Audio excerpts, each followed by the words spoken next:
কেউ শহীদের গর্বিত পিতা, কেউ শহীদের গর্বিত মা, কেউ শহীদের ভাই, কেউ বোন, কেউ সন্তান, সবাই আমাদের কাছে পরম শ্রদ্ধা।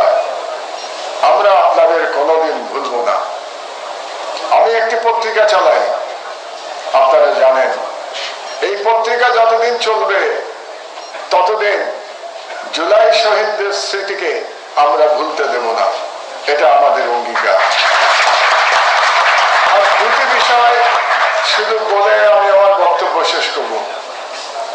আমরা কি বুঝতে পারছি যে জুলাই শহীদরা আজকে যাদেরকে আমরা সম্বর্ধনা জানাচ্ছি, যাদেরকে সম্বর্ধনা জানিয়ে নিজেরা সম্মানিত বোধ করছি, তারা কতটা নিজেদেরকে কতটা তারা দান করে গেছেন এই দেশের জন্য, এই মানুষের জন্য। তারা যখন জীবন দিয়েছেন, একজন মা কিছুক্ষণ আগে তার শহীদ ছেলের গল্প বলছিলেন।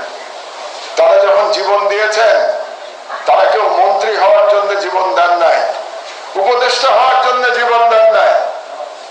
তারা জীবন দিয়েছেন বাংলাদেশের স্বাধীনতার জন্য। তারা জীবন দিয়েছেন বাংলাদেশের জনগণকে ফ্যাসিবাদের নিকট থেকে মুক্ত করার জন্য। এটা যেন আমরা কোনোদিন ভুলে না যাই। তারা নিজেদেরকে উৎসর্গ করেছেন বাংলাদেশ এবং বাংলাদেশের নিপীড়িত জনগণের জন্য। এদের অবদানকে আমরা কোনোদিন ভুলে যেতে পারি না। আর দ্বিতীয় কথা হলো, ফ্যাসিস্ট পলাতক শেখ হাসিনা কেবল নিজেই হত্যার জন্য দায়ী নন, তিনি কিন্তু বাংলাদেশ ব্যাপী একটি বিশাল হত্যার মেশিন তৈরি করেছিলেন। আমরা আজকে শহীদ ইঞ্জিনিয়ারদের অনুষ্ঠানে এসেছি।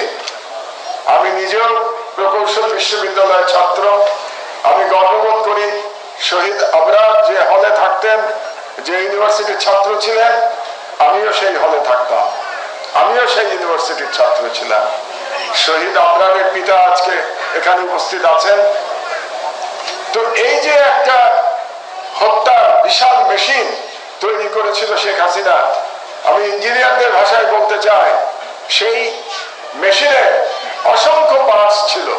সেই মেশিনের নাট ছিল, বোল্ট ছিল, গিয়ার ছিল, পিনিয়ন ছিল, পাইপ ছিল, সবকিছু ছিল।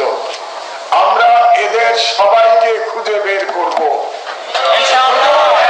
কেবল শেখ হাসিনা নয়, তিনি যে কিলিং মেশিন তৈরি করেছিলেন, সেই কিলিং মেশিনের ক্ষুদ্রাতি ক্ষুদ্র পার্টস আমরা খুঁজে বের করবো ইনশাআল্লাহ, এবং তাদেরকে বিচারের মুখোমুখি করতে আমরা বাধ্য করব। সেটা এই সরকারকে হোক অথবা পরবর্তী যে কোনো সরকার ক্ষমতায় আসুক না কেন, আমরা রাজপথে দেখে থেকে আমাদের লড়াই কোনোদিন বন্ধ করব না। এই প্রতিশ্রুতি আপনাদেরকে দিয়ে এবং শহীদদের প্রতি আবার সম্মান জানিয়ে আপনাদেরকে এই রমজানের জন্য মোবারকবাদ জানিয়ে আমার ক্ষুদ্র বক্তব্য শেষ করছি।